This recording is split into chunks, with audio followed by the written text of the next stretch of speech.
Karen had been using my farm like it was a public shortcut for months, and no amount of polite conversation, warning signs, or common sense seemed to stop her.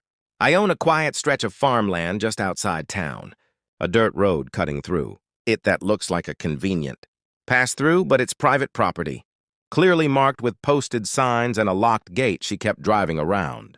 Every morning, like clockwork, Karen would barrel through in her oversized SUV, tearing up crops, scattering livestock, and throwing dust clouds across my fields as if my livelihood were nothing more than a nuisance to her commute. Neighbors warned me about her reputation, entitled "Loud and Famous for Saying, 'I've lived here longer than you,' as if that granted immunity from the law.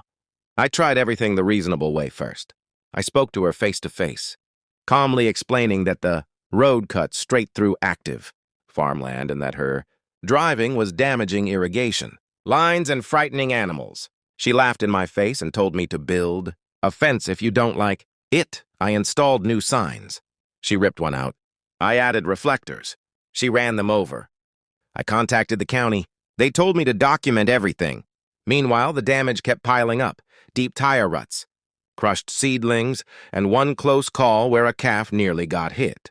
Each time I confronted her, Karen grew bolder, threatening to call the police on me for blocking a public road that had never been public in the first place.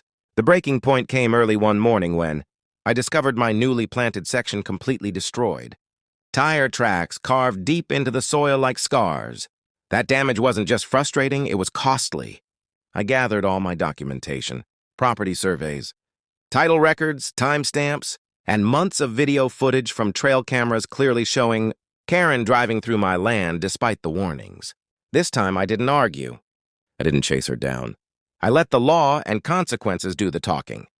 When Karen flew through again days later, unaware of what had changed beneath that dirt road, her shortcut finally came to a violent, expensive halt. Her SUV didn't make it halfway through the property before screeching to a stop.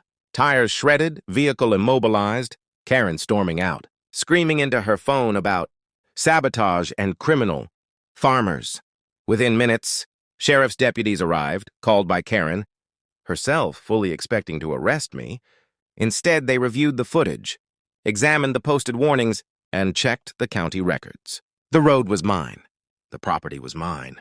And Karen had been trespassing repeatedly. Her outrage quickly shifted to panic when the deputy informed her that not only was she responsible for all damages, but she was also facing citations for trespassing and destruction of private property.